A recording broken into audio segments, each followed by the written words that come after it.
This has been an awesome trip that I just did.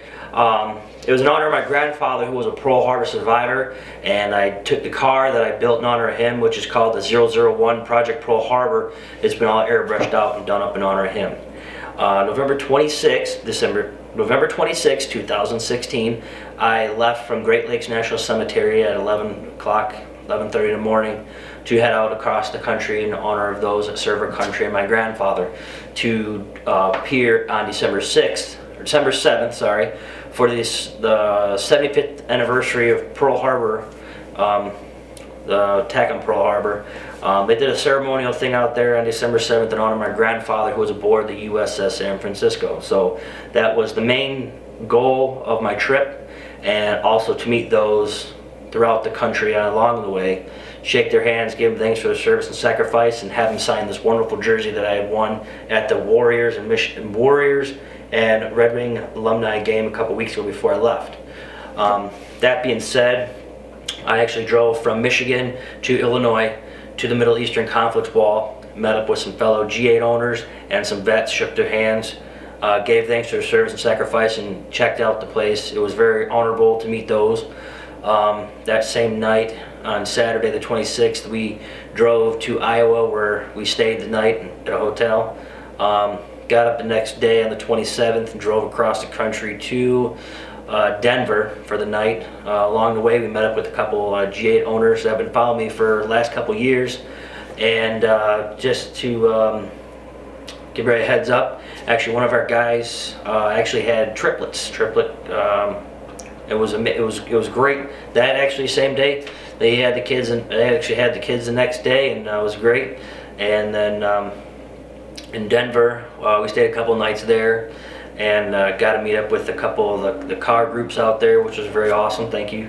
Letting me come out and hang out with you guys.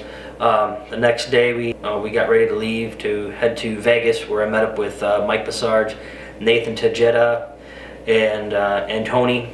They all have tribute cars. One was military, two was a tribute Holden car, and the other one was Demon 8 design car.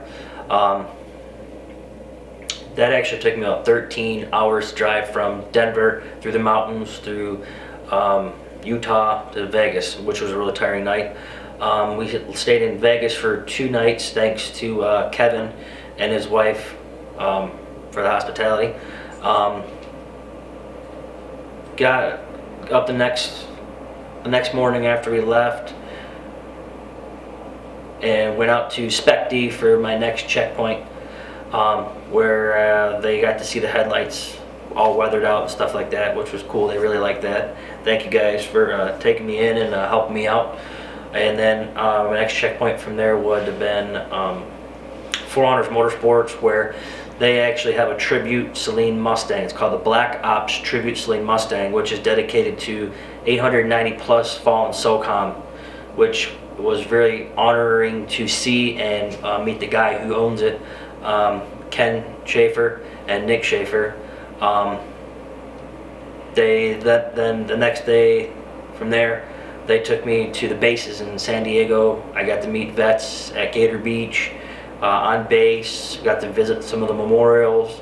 And then again, every single stop that I made, I had met vets and those that serve our country who had signed this wonderful jersey and take pictures of, and I posted all of them on the Team G8 page, which is TEAM G8 #38. And so then from that point on, we ended up going back to where we were staying in Corona, and went and visited some of the spots from Fast and Furious, like Paul Walker's memorial spot where he died. That was pretty cool. Check my bucket list. And then December 6th, we decided to head up to San Francisco for the night, where we stayed at one of my fellow G8 owners' place, who took us in. Thanks for the hospitality. And then the next morning, we got up and went to the memorial spot where my grandfather's ship was, and they did the ceremony, which was cool, very honorable, touching. I never thought I'd make it that far, but I did. That December 7th, we drove back to Corona, California, where we stayed the night there again at the relatives, and then got up the next day and left for El Paso, where we later stayed at Alexander and Becky's mom and dad's place. Thank you guys, over there at Briggs Airfield Base, and then stayed the night there. Got up the next morning, drove another 12 hours to Austin, Texas, where my cousins Aaron and Kelly let us stay there for a couple nights, and got up the next morning on Saturday and went to the Battleship Texas, which is one of my other checkpoints, and visited the Houston, Texas group, the G8 group, and then from there went back home. It was like a 12-hour day for me on that day, which was exhausting.